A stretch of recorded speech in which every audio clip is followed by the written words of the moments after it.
우리 오늘은 제목을 이렇게 정해봤습니다. 한번 따라 하실까요? 그래도 기도합니다. 자, 우리 옆 사람 보고 이렇게 인사합니다. 그래서 기도합니다. 네, 당연히 오늘의 주제는 기도입니다. 이 기도에 대해 우리 기독교에서 말하는 것 다양하게 말할 수 있고 중요하다는 거 우리가 다 아는데요. 저는 이 기도를 생각하면 한 권사님 생각이 납니다. 제가 처음으로 목회를 시작하면서 했던 첫 번째 대신방 때 갔던 집이었습니다. 한참 된 얘기죠. 그 집은 마당이 넓고요. 그리고 한옥채에 혼자 사시는 그런 권사님이셨는데 그때 이미 그 교회에서 연세가 가장 많으신 권사님이었습니다. 만으로 90세였습니다. 그 권사님을 신방하러 가서 제가 나눴던 대화가 지금도 기억이 납니다. 제가 이런 질문을 했어요. 권사님, 여기서 이렇게 혼자 사시는데 하루 종일 어떻게 지내세요? 그랬습니다. 그랬더니 권사님이 하루 종일 밥 먹고 성경 보고 찬송하고 그러고 지냅니다. 그러는 거예요. 그래서 제가 좀 철이 없어서 그땐 조금 쓸데없는 얘기를 한번 했습니다. 아유, 권사님, 그렇게 지내시면 하루 종일 얼마나 외롭고 적적하시겠어요? 그랬어요. 사실 혼자 사시는 분한테 그런 말 하는 게 예의가 아닌데 그랬습니다. 그랬더니 그 권사님이 뭐라고 하느냐 하면 전사님, 난 하나도 외롭지 않습니다. 이렇게 혼자 살아도 나름 바빠요. 그래요. 그럼 뭘로 그렇게 바쁘세요? 그랬더니 나 하루 종일 예수님하고 얘기하느라고 바쁘시다는 거예요. 그래요? 예수님하고는 어떻게 대화를 나누세요? 그랬더니 내가 이 안방에서도 예수님이랑 얘기하고 또 마루에 나가서도 예수님이랑 얘기하고 날씨 좋으면 마당에 나가서도 예수님이랑 얘기한다는 거예요. 또 이분이 젊을 때 공부를 많이 하셔가지고 비 오는 날은 일본어로도 이렇게 얘기하시고 또 영어로도 이렇게 얘기하신다는 거예요. 어떻게 좀 잘못 들으면 좀 이상하다 하는 느낌이 드실 수도 있겠는데 제가 그때 그 권사님을 통해서 배운 게 있습니다.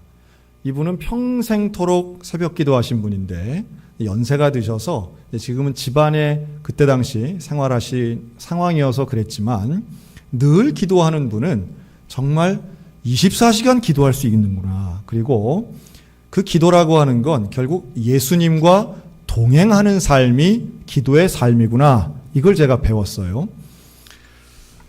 그리고 이제 또 다른 분이 저한테 이런 질문을 합니다. 목사님, 하나님은 다 아신다면서요. 하나님은 뭐든지 다 하실 수 있다면서요. 그러면 결국은 다 하나님 원하시는 대로 되는 거 아닙니까? 논리적으로는 그렇죠. 그러면 내가 기도를 아무리 열심히 해도 하나님이 안 된다 하는 건 안 되는 거고 내가 기도를 안 해도 하나님이 하겠다 하면 되는 거 아니겠어요? 여러분, 그 말이 논리적으로 맞아요, 틀려요? 맞잖아요.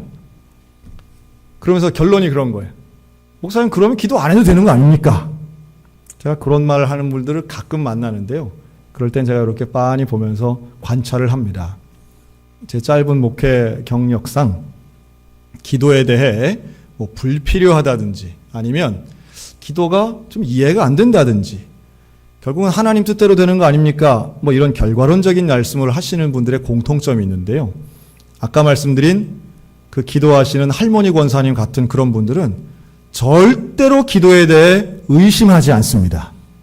그런데 대개 기도에 대해 불신하거나 의심하는 분들 공통점은 기도 생활을 하지 않으신다는 거예요. 기도를 하고 매일마다 기도하며 정해진 분량 이상의 기도를 하시는 깊은 기도하시는 분들에게는 자연스럽게 깨달아지는 게 있는데 기도를 왜 하는가? 또 우리의 상황이나 사정에 상관없이 기도가 얼마나 소중하고 얼마나 기쁨이 되고 우리에게 얼마나 가치 있는 것인가를 기도하는 분들은 아신다는 거예요. 사랑하는 성도 여러분, 이해가 잘 안 되더라도 일단 기도하여 기도를 경험하게 되시기를 주님의 이름으로 권면합니다. 기도는 배워서 깨달아서 내가 기도해야 되겠구나 하고 기도하는 것도 물론 있겠지만 그러나 일단 믿음으로 열심으로 기도의 생활을 하다 보면 하나님의 성령께서 주시는 지혜를 깨닫게 될 때가 참 많습니다. 그런데 우리는 기도가 중요한 걸 알면서도 기도 생활을 잘 못하는 경우도 있죠. 대개는 어렵고 힘들 때 기도를 많이 합니다. 하나님이 우리를 얼마나 사랑하시느냐 하면 기도를 워낙 안 하니까 기도하지 않고는 견딜 수 없는 사고나 사건을 주실 때가 있어요. 여러분, 그런 사고나 사건이 일어난 후에 기도하는 게 좋을까요? 아니면 그런 거 없어도 기도하는 게 좋을까요? 당연히 없어도 기도하는 게 좋겠죠. 그래서 예수님 그런 말씀하십니다. 너희는 시험에 들지 않도록 깨어서 기도하라. 우리가 기도하는 것은 어려움과 고난의 순간에도 기도하지만 아무 일도 없어도 기도하는 그 사람 가운데 하나님의 귀한 역사가 일어날 줄로 믿습니다. 그리고 또 하나 있어요. 목사님, 나는 기도해야 되는데 너무 바쁘다는 거예요. 너무 바빠가지고 여유가 없어서 기도를 못 하신다는 분들도 있습니다. 한번 따라할까요? 바빠서 기도합니다. 네, 마르틴 루터가 그런 얘기했습니다. 나는 너무도 하루가 분주하기 때문에 그래서 더 열심히 기도하고 기도의 시간을 더 미리 떼어놓는다, 이런 얘기했어요. 여러분, 바쁘고 피곤하고 분주할수록 더 기도해야 됩니다. 왜냐하면 분주한 일에 우리가 휩쓸리지 않으려면 뭐가 더 중요한지를 아는 것은 바로 기도가 그 중심을 잡기 때문입니다. 그러면서 제가 오늘 여러분께 좀 드릴 말씀은, 그럼 기도를 하는 사람과 안 하는 사람의 차이가 뭘까라는 거예요. 이 땅에는 기도를 안 해도 멀쩡히 잘 살아가는 사람이 있어요, 없어요? 있죠. 네. 우리 지난주에도 제가 그런 질문 드렸더니 아주 크게 공감하시던데, 우리가 기도를 안 해도, 혹은 나는 교회는 다니지만 뭐 그렇게 특별히 난 기도해 본 경험이 없는데, 식사 기도 외에는 난 특별히 뭐 기도해 본 적이 없는데, 이래도 내 삶에는 그렇게 큰 문제가 없어 보이는 분들도 분명히 있습니다.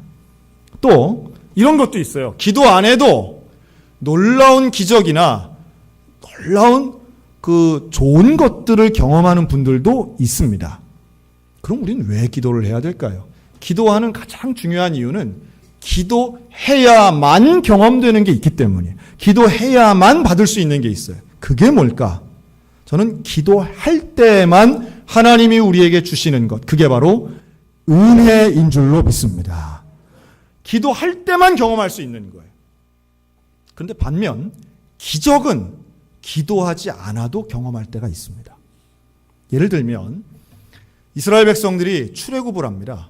출애굽 자체도 기적이지만 출애굽을 했을 때 처음으로 만난 이 문제가 뭐였느냐 하면 바로 홍해였어요. 홍해를 만났는데 홍해를 나중에 건너요, 못 건너요? 건너죠. 건너는데 어떻게 건넙니까? 홍해가 쫙 갈라지잖아요. 기적이죠. 기적이 일어납니다. 그런데 이스라엘 백성들 중에 홍해가 갈라지게 해달라고 기도한 사람 몇 명이나 있어요? 한 명밖에 없었습니다. 한 명이 기도한 거예요. 누가 기도했어요? 모세만이 기도합니다.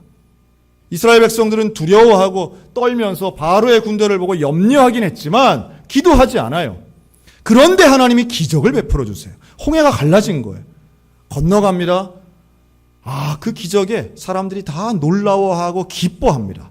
그리고 하나님께 감사합니다.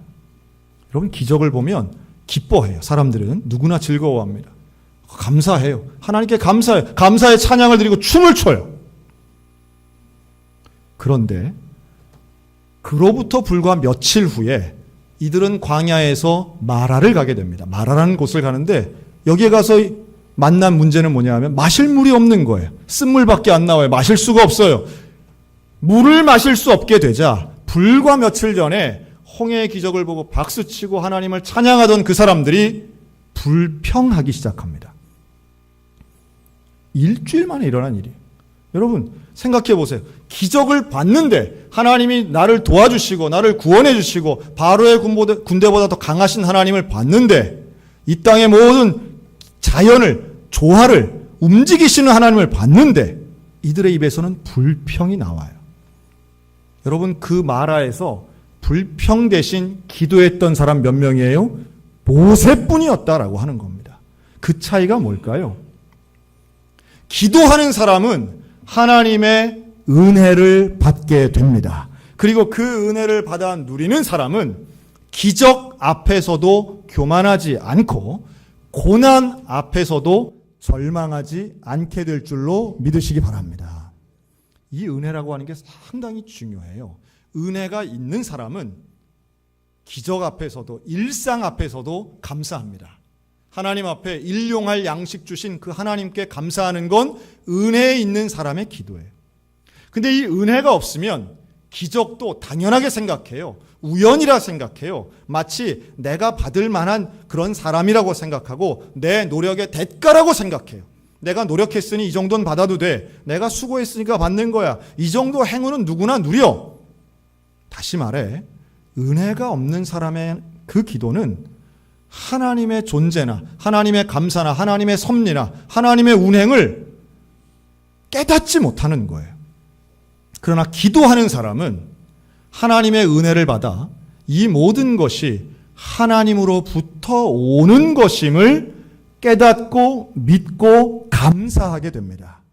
그러면 그 깨달음과 감사가 우리가 어떤 고난 앞에 있어도 이 모든 섭리하시는 하나님께 나의 사정을 맡겨드릴 수 있게 되는 거예요. 그때부터 진짜 기도가 드러납니다. 여러분, 기도는 나의 소원이 하나님을 움직여서 성취되는 게 아니라 모든 주관자이신 그 하나님을 향해 내가 나아가는 과정이 바로 기도예요. 제가 기도를 얘기할 때마다 제가 만들어낸 예화가 하나 있습니다. 지난 금요일 날도 잠깐 말씀드렸는데요.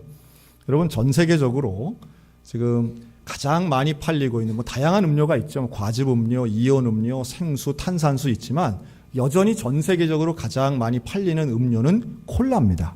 콜라. 탄산 음료죠. 여러분, 이 콜라를 정말 많은 사람들이 마시고 있는데, 그런데 우리 자녀들이 콜라 마신다. 여러분, 좋아요, 싫어요? 다 싫어요. 어떤 부모도 자기 자식이 콜라 마시는 거 좋아할 사람이 없어요. 그거 권하지도 않습니다.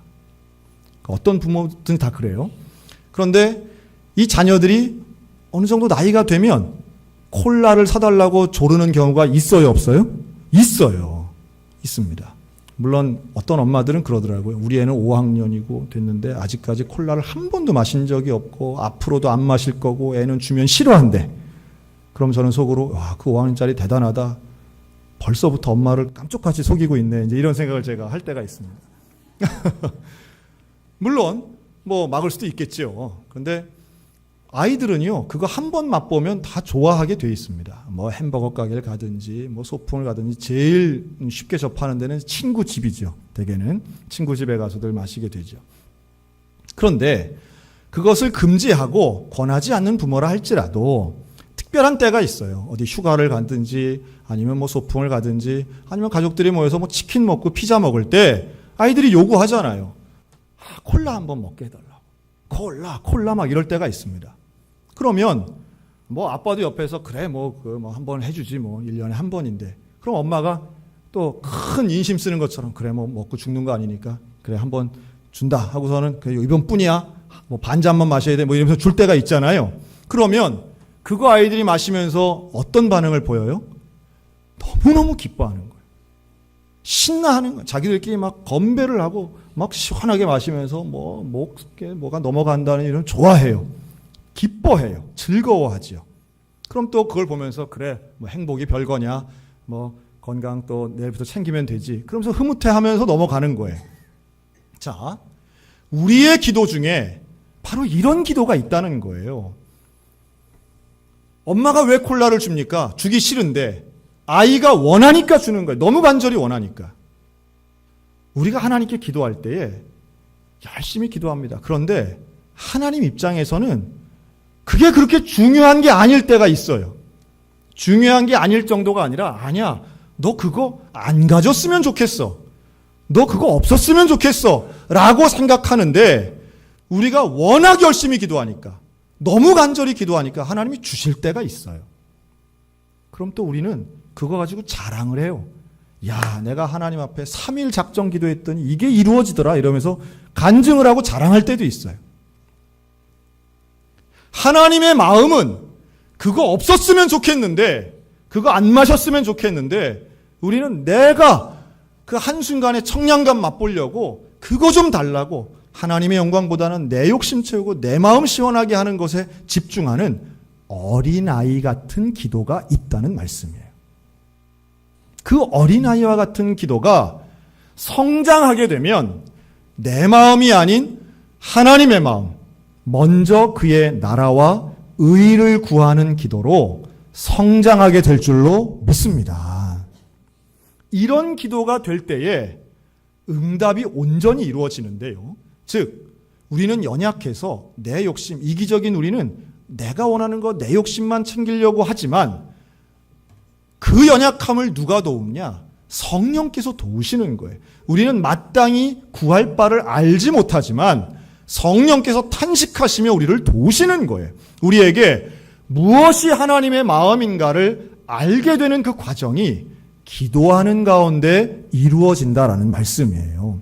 여러분, 그래서 기도해야 됩니다.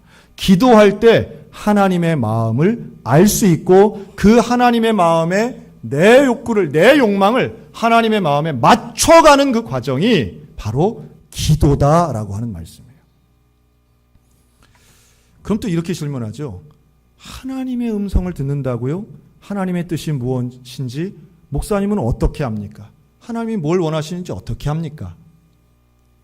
여러분, 사람이 참 간사해서요. 사람은 자기 듣고 싶은 것만 들어요. 신기하죠?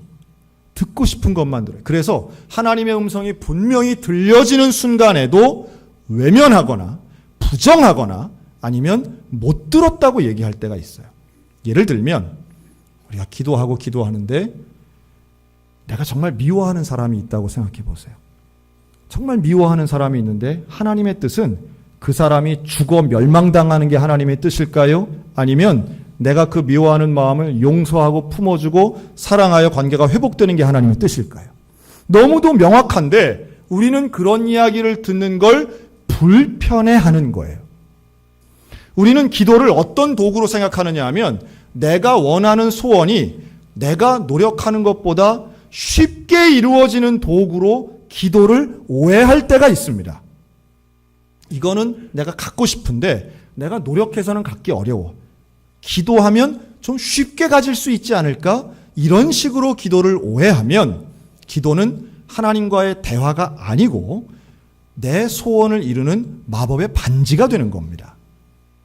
기도는 철저히 하나님과 나 사이에 이루어지는 소통이며 하나님의 뜻을 알아가는 대화고 그런 의미에서 주님이 주시는 생명의 호흡이 되는 거예요.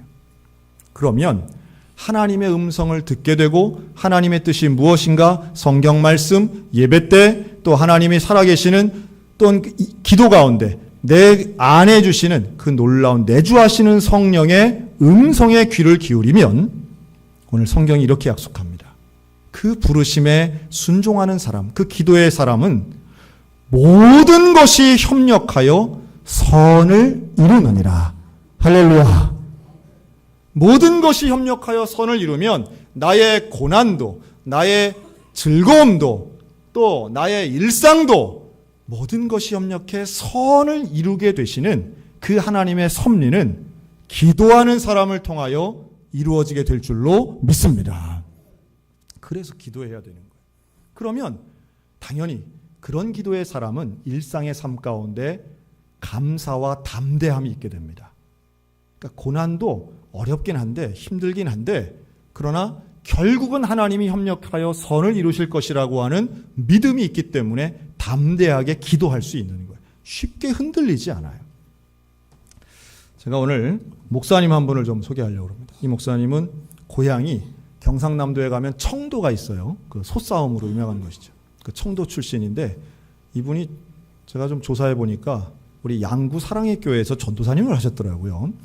그리고 이제 목사 안수를 받고 맨 처음으로 이제 부임해서 간 곳이 그 밀양에 있는 상동면 신곡리라고 하는 곳인데 밀양 시내에서도 밀양이 작은 도시인데 17km 떨어진 정말 시골에 있는 이 신곡 성결교회로 부임해 가십니다. 이분 목사님 이름이 김태군 목사님이세요.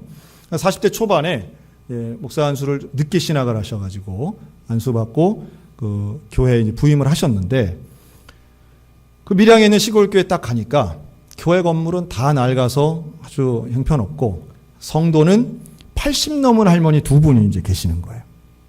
그래서 그곳에서 이 목사님이 이제 목회를 열심히 해야 되겠다 하고 3남매 자녀들과 함께 그럼 전도를 해야 되겠는데 어디 가서 전도하나. 그래서 전도를 어디 가서 하나. 그래서 근처에 있는 초등학교를 간 거예요. 그래서 여기 상동면에 있는 초등학교 하나 있는데 상동초등학교 가서 전도를 하기 시작합니다. 이 상동초등학교 전교생이 30명. 그런데 이 30명 전교생 중에 몇 명이 이 교회를 나오게 된지 하면 결국 20명이 나오게 됐어요. 대단하죠. 그래서 어른 신자는 별로 없어도 이 어린이들은 이제 20명이 있는 거예요. 그런데 이 20명 아이들이 하나하나 다 이제 사정을 보니까 대부분이 이혼 가정, 또 조손 가정, 할아버지나 할머니 사는, 그리고 다문화 가정, 이렇게로 다 그렇더라는 거예요. 그래서 사실은 초등학생이 있으면 그 부모들이 살아야 되는데 부모들을 볼 수가 없는 거예요. 그리고 있어도 별로 자녀의 교육에 그렇게 관심을 깊게 두지 않아서 이 아이들의 마음이 초등학생인데도 패배감에 젖어 있고, 우리가 뭐 그냥 세상을 향해 벌써 원망이 있는 게 벌써 보이더라는 거죠. 근데 이 김태군 목사님도 어릴 때 너무 집이 가난해가지고 가족들이 뿔뿔이 흩어져서 산 경험이 있기 때문에 이 아이들을 그냥 두면 이게 교회를 떠나는 건 물론이고 인생 자체가 참 어려워질 것 같은 게 보이더라는 거예요. 기도하는 거죠. 하나님 앞에 기도하는데, 하나님, 우리 교회가 뭐 큰 교회를 성장 안 해도 좋으니까 얘네들이, 이 아이들이 꿈을 갖고 정말 건강한 어른으로 잘 자랄 수 있게 하나님이 좀 지켜주시면 좋겠고 도우시면 좋겠고, 제일 안타까운 게 아이들이 꿈이 없는 거예요. 그러니까 기대감이 없는 거예요. 미래에 대한 희망이나 기대감이 없는 것이 이 김태군 목사님 볼 때 가장 안타까웠대요. 그래서 아이들에게 야, 우리도 뭐든지 할 수 있어. 우리도 하나님 은혜 주시고 능력 주시면 뭐든지 할 수 있어. 그러면 뭐 그렇죠. 뭐 하고 애들이 그렇다는 거예요. 그런데 이 교회에 이제 전기가 하나 찾아왔는데 작년 4월이었습니다. 작년 4월에 이 밀양에서 그 KBS 전국 노래자랑을 이제 이 밀양에서 하게 된 거예요. 그래서 이 동네마다 이제 플랜카드가 붙은 거죠. 그 전에 이제 참가 신청하시라고. 그런데 그 마을에서 마을 어르신들이 그걸 보고 야, 우리 이 산곡리 대표가 좀 누구 나가야 되겠는데 그 중에 노래 제일 잘하는 사람은 목사님이 한번 나가보시라고. 그 어르신들이 이제 그런 거예요. 이분이 봐도 좀 뭐 음악을 뭐 공부하신 분은 아닌데 성악가처럼 이렇게 좀 퉁퉁하게 생기셨어요. 그리고 실제로 목사님들 중에는 또 노래 잘하시는 음성 좋은 분들 많잖아요. 이 김태훈 목사님이 이제 노래를 잘하시고 음성도 참 좋으신 거예요.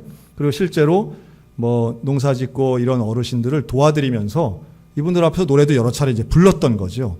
그러니까 아유, 그래도 뭐 내가 교회는 안 나가도 목사님 나가면 그래도 우리 마을 체면도 좀 쓰고 좋겠네, 이런 거예요. 목사님 생각해 보니까 여러분 그 프로를 아실지 모르겠는데 그게 주일 오전에 합니다. 주일 낮에 해요. 그래서 우리 기독교인들은 그 프로를 잘 못 봐요. 인기는 되게 있어도. 목사님이 고민은 좀 됐는데 그래 뭐 까짓 거 한번, 또 애들이 되게 좋아했다는 거예요. 거기 나가는 걸. 그래서 그래 신청을 한 거예요. 신청을 하고 나갔는데 이 밀양시 대회에서 이 목사님이 1등을 한 거예요. 1등을 했어요. 그래서 최우수상을 받아가지고 상금이 얼마였냐면 150만 원을 받으신 거예요. 얼마나 기뻤겠어요. 뭐 애들도 막 가서 막 상공리 스타 막 들고서 해서 상금을 받아온 거예요. 그래서 그 상금을 어떻게 할까 하다가 마을 잔치를 했답니다. 그 돈 가지고 어르신들 다 모아서 돼지를 한 마리 잡아가지고 마을 잔치를 했대요. 저는 상당히 그게 인상적이더라고요. 여러분, 시골에 있는 작은 교회 항상 돈이 모자란 교회죠. 여러분, 돈이 모자르고 가난한 사람에게 돈이 생겼을 때 그 돈을 어디에 쓰느냐가 사실은 그 사람의 수준이고 가치관이라고 저는 봅니다. 아마 우리들도 똑같다고 저는 보는데요. 여기 오늘 오신 분들 중에도 하나님이 자주는 아니지만 아주 가끔이지만 돈 주실 때가 분명히 있을 겁니다. 여러분, 그 돈을 어떻게 사용하는가를 잘 기도하시면서 고민해 보셨으면 좋겠어요. 그걸 그냥 내가 원하는데 나만 위해서 쓰면 그걸로 끝이지만 제가 믿기는 그것을 기도하는 사람이 그 돈을 쓴다면 하나님은 분명히 그 다음 문을 열어주시리라고 저는 확신합니다. 이 김태국 목사님 그걸 보여주더라고요. 그걸 150만 원 가지고 마을 잔치를 해. 야, 이분 정말 참 특별한 분이다. 그런 생각이 들었어요. 그래 가지고 마을 잔치를 하는데 그 자리에서 다 이제 신났을 거 아니에요. 분위기 막 오르고 애들도 막 신나고 그때 목사님 그런 얘기를 하는 거예요. 이거는 우리 교회가 내는 거야. 우리 교회가. 니들은 우리 교회 교인이잖아. 그러니까 우리가 한턱 쏘는 거야. 아이들에게. 아이들을 북돋아 주려고 그런 일들을 의도적으로 하면서 아이들에게도 그런 얘기 했대잖아요. 이거 봐라. 목사님 나가서 1등 하는 거 봐라. 야, 우리도 뭐든 할 수 있어. 야, 우리 뭐도 될 수 있고 뭐도 될 수 있고 야, 우리가 원하면 뭐 미국도 갈 수 있고 해외도 갈 수 있고 다 할 수 있는 거야. 그러니까 애들이 막 박수 치면서 좋아했다는 거예요. 그리고 이제 그 열기가 이제 뭐 한 달, 두 달 지나가면서 이제 즐거웠던 추억으로 이렇게 지나가는데 몇 달 후에 이 목사님한테 전화가 온 거예요. 무슨 전화가 왔냐면 그 KBS에서 전국 노래자랑 연말 대회가 있는데 연말 대회 왜 그 이제 1등 하신 분들만 모아서 하는 거겠죠. 연말 대회가 있는데 거기 나오실 수 있냐? 했더니 목사님이 고민도 안 하고 나 나간다고. 네, 그러신 거예요. 그러고선 이제 결정을 한 다음에 보니까 이게 주일날 가야 되는 거더래요. 그래서 목사님이 이제 고민을 한 거죠. 이게 아무리 뭐 이것도 좋고 저것도 좋은데 목사가 돼가지고 주일날 노래자랑 대회를 나가서 가요를 불러? 이거는 고민을 한 거죠. 아마 불편하신 분들도 계실 거예요. 그런 거에. 그런데 일단 그 교인들은 어땠을까요? 나가라 이렇게 된 거예요.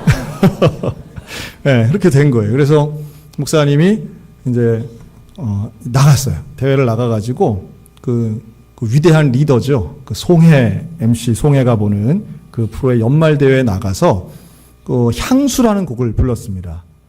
그 성악가처럼 이렇게 해서 아주 근사하게 잘 부르셨는데요. 결과는 어떻게 됐냐 하면 결과가 이 목사님이 1등을 했어요. 깜짝 놀랄 정도로 1등을 했습니다. 이게 작년에 큰 화제가 됐는데요. 연말에 1등을 했는데 그 1등 발표가 나는 순간 이 목사님이 막 눈물을 콸콸콸 쏟으시는 거예요. 막 우시는 거예요. 그래서 그 사회자 송혜 선생님이 지금 이 시간 누가 제일 먼저 생각이 나느냐고 그랬을 때 우리 하나님께 모든 영광을 돌린다고 말할 줄 알았는데 이 시간에 내 아내가 제일 생각이 난다고 이제 그러신 거예요, 목사님이. 그러면서 나는 사실 목사인데 내 아내에게 교회를 다 맡기고 왔다고. 다 맡기고 왔다고. 막 눈물을 쏟는 거예요. 상당히 감동적이고 뭐 생뚱맞아 보이기도 했지만 감동적이고 이거 아마 밀양에선 난리가 난 거죠. 자, 그런데요. 이야기가 여기서 끝이 아니에요. 그 500만 원 가지고 뭐 했을까요? 그러니까 상금으로 500만 원을 받았습니다.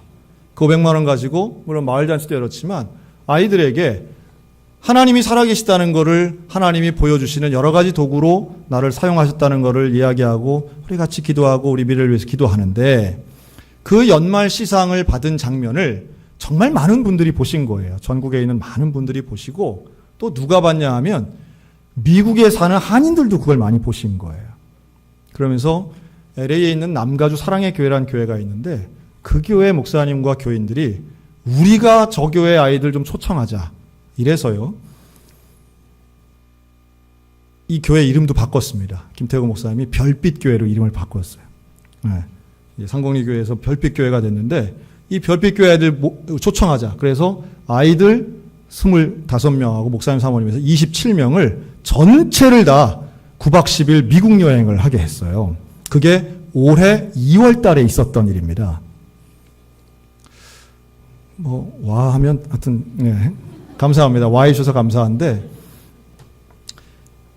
제가 이걸 보면서 아이들을 위해 기도하고 아이들을 위해 헌신하고 한 영혼을 위해 기도했더니 목사가 노래자랑 나가서 1등한 게 뭐 그렇게 큰 의미가 있는 일이겠습니까? 제가 셈이 나서 그러기도 하지만 목회자로서 노래자랑 대회 나가는 거는 그렇게 큰 의미 있는 일은 아니라고 봐요. 그런데 그것이 무엇을 위해서 나갔고 그 뒤에서 과연 하나님의 영광과 뜻을 위해 어떤 걸 고민하고 어떻게 일하셨는가? 여러분, 이 김태곤 목사님 보니까 1등한 게 그냥 된 게 아니더라고요.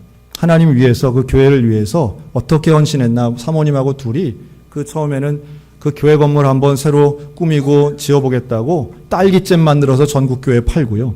또 손이 정말 다 상할 정도로 고된 일 하면서 목회하신 그런 분들이더라고요.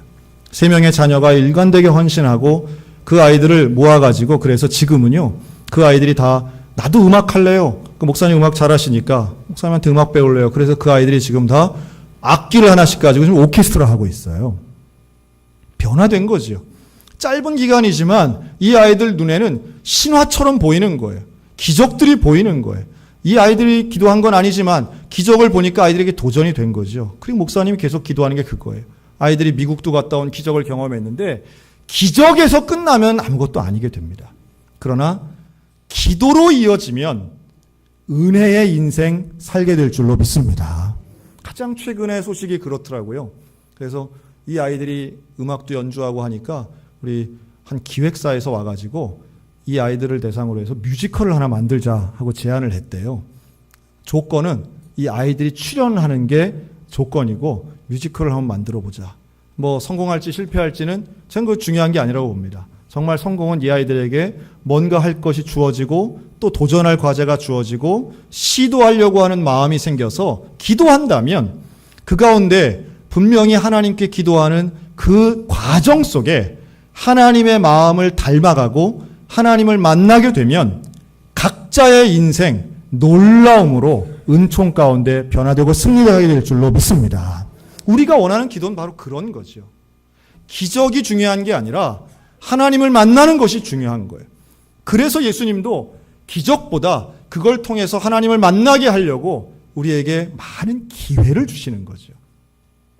여러분, 그래서 기도해야 됩니다. 기도의 자리로 나오시기 바랍니다. 기도하는 사람 분명하게 보이게 돼요. 기도하는 사람 절망하지 않습니다. 기도하는 사람 다시 일어날 수 있습니다. 기도하는 사람은 하나님의 영광을 보는 거예요. 기도하는 사람 남 잘 되는 거 보고 기죽거나 샘내지 않습니다. 기도하는 사람 오직 하나님을 바라보기 때문에 내가 가야 할 바 중심이 온전히 잡히게 됩니다.